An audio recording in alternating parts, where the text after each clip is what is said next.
குலதெய்வ வழிபாட்டின் முக்கியத்துவம். குலதெய்வம் என்பது உங்களுக்கு பிடித்தாலும் பிடிக்காவிட்டாலும் அதை வணங்க நீங்கள் சென்றே ஆக வேண்டும். குலதெய்வம் என்பது தெய்வங்களுக்கெல்லாம் தெய்வமாக இருந்து நம்மை முதன்மைப்படுத்தி முக்கியத்துவம் கொடுத்து நம்முடைய நலன்களில் அக்கறை செலுத்தக்கூடியது. தேவைகளை உணர்ந்து நமக்கு உடனடியாக தரக்கூடியதுதான் குலதெய்வம்.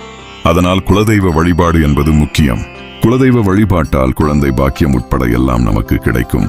ஒவ்வொரு குடும்பத்தினரும் அவர்களது குலதெய்வத்தை பரம்பரையாக வணங்கி வருகின்றனர். அந்த குடும்பத்தினருக்கு அந்த தெய்வம் மிக பரிச்சயமானதாக இருக்கும். கடந்த காலங்களில் பங்காளிகளுக்குள் ஏற்படும் தகராறுகளை தீர்த்து வைக்கும் இடமாக குலதெய்வ கோயில்கள் விளங்கின. ஒரு குறிப்பிட்ட சமூகத்தினருக்காக உருவாக்கப்பட்ட குலதெய்வ கோயில் அவர்களின் சந்ததிகளுக்கு பரம்பரையாக முழுமுதற் கடவுளாக விளங்குகிறது. அதனால்தான் அந்த சமூகத்தில் எந்த சுபகாரியம் நடந்தாலும் முதலில் குலதெய்வத்திற்கு முன்னுரிமை அளிக்கப்படுகிறது. உதாரணமாக திருமணம் என்று எடுத்துக்கொண்டாலும் முதல் பத்திரிகை குலதெய்வத்திற்கு வழங்கப்படுகிறது. இது குழந்தைக்கு முதல் மொட்டை அடிப்பதற்கும் பொருந்தும். ஒரு குழந்தைக்கு குலதெய்வ கோயிலில் முதல் மொட்டை அடித்தால் அந்த குழந்தை ஆரோக்கியமாக வளரும் என்று நம்பப்படுகிறது. தலைமுறைகள் கடந்து வாழும் நம்மில் பலருக்கு தங்களின் குலதெய்வம் என்ன என்பது தெரிவதே இல்லை. தகவல் பரிமாற்றத்தால் ஏற்பட்ட இடைவெளி அல்லது குறைபாடு குலதெய்வ வழிபாட்டை மறக்க வைத்திருக்கிறது. சிவனும் விஷ்ணுவும் பிள்ளையாரும் முருகனும் வழிபாட்டு தெய்வங்கள் வரிசையில் வருவார்களே தவிர குலதெய்வ வரிசையில் வருவதில்லை. குலதெய்வம் என்பது ஸ்ரீராமனை போல் மனித குலத்தில் அவதரித்து மக்களோடு மக்களாக வாழ்ந்து அவர்கள் குறைகளை களைந்து காத்த காரணத்தால் தங்கள் குலத்தை காத்தவர்களை வணங்கும் வழக்கமும் அவர்களை குலதெய்வம் என்று ஆராதிக்கவும் செய்கிறார்கள். இதுதான் அதன் அடிப்படை. ஒருவருக்கு ஏற்பட்ட நம்பிக்கை அவரை சார்ந்தவர்களுக்கு பரவி அவர் சமூகத்தவரால் அங்கீகரிக்கப்பட்டு வழிவழியாய் வருபவைதான் குலதெய்வ வழிபாடு. அதாவது முன்னோர் வழிபாடுதான் மருவி குலதெய்வமாக வருகிறது. அந்த வகையில் எந்த காரியம் செய்தாலும் முதலில் குலதெய்வ வழிபாட்டை செய்ய வேண்டும் என்பதால் தான் சுக்குக்கு மிஞ்சிய மருந்தும் இல்லை, குலதெய்வத்திற்கு மிஞ்சிய கடவுளும் இல்லை என்கிற பழமொழியே உருவானது.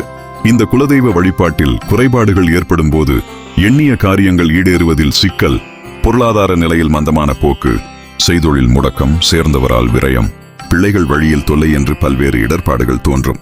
ஒருவரது குலம் ஆல் போல் தழைத்து அருகு போல வேரூன்ற வேண்டுமானால் குலதெய்வ வழிபாடு மிக மிக முக்கியம். குலதெய்வ தோஷம் இருந்தால் மற்ற தெய்வங்களின் அருள் கிடைக்காது. குலதெய்வத்தின் அனுமதி அல்லது அனுக்கிரகம் இல்லை என்றால் ஒருவர் என்னதான் சக்தி வாய்ந்த ஹோமம் யாகம் செய்தாலும் ஆலயங்களுக்கு சென்றாலும் எதிர்பார்த்த பலன் தருமா என்பது சந்தேகம்தான். குலதெய்வத்தின் ஆசி இல்லை என்றால் திருமணத்தடை, குழந்தை பாக்கியம் இல்லாமல் இருப்பது, நிரந்தர வேலை இல்லாமல் இருப்பது, குடும்பத்தில் பிரச்சனை, உடல் உபாதைகள் போன்ற பல பிரச்சனைகள் ஏற்படுகிறது. எனவே வருடத்திற்கு ஒரு முறையாவது பங்குனி உத்திர நாளில் குலதெய்வ கோயிலில் வணங்கினால் வாழ்வில் மகிழ்ச்சி பொங்கும். எப்போது வழிபடுவது? கிராம கோவில் திருவிழா மற்றும் முக்கிய பண்டிகை திருவிழா நாட்களிலும் குலதெய்வ சிறப்பு பூஜைகளை ஒன்றாக இணைத்து செய்வதுண்டு. குடும்பத்தில் நடைபெறும் பிறந்த நாள் விழா, காதணி விழா, பூப்புனித நீராட்டு விழா, திருமண விழா போன்ற விசேஷ நாட்களில் குல தெய்வத்திற்கு முதல் அழைப்பிதழ் வைக்கும் பழக்கம் இருக்கிறது. திருமண நிச்சயம் குலதெய்வத்தின் முன்பு நடக்கும் வழக்கமும் சில இடங்களில் இருக்கிறது. வருடத்திற்கு ஒரு முறை சுற்றமும் கோவில் பங்காளிகளும் ஒன்றாக இணைந்து ஆட்டுக்கிடா வெட்டி பொங்கல் வைத்து விழாவை போல சிறப்பாக வழிபாடு செய்கின்றார்கள்.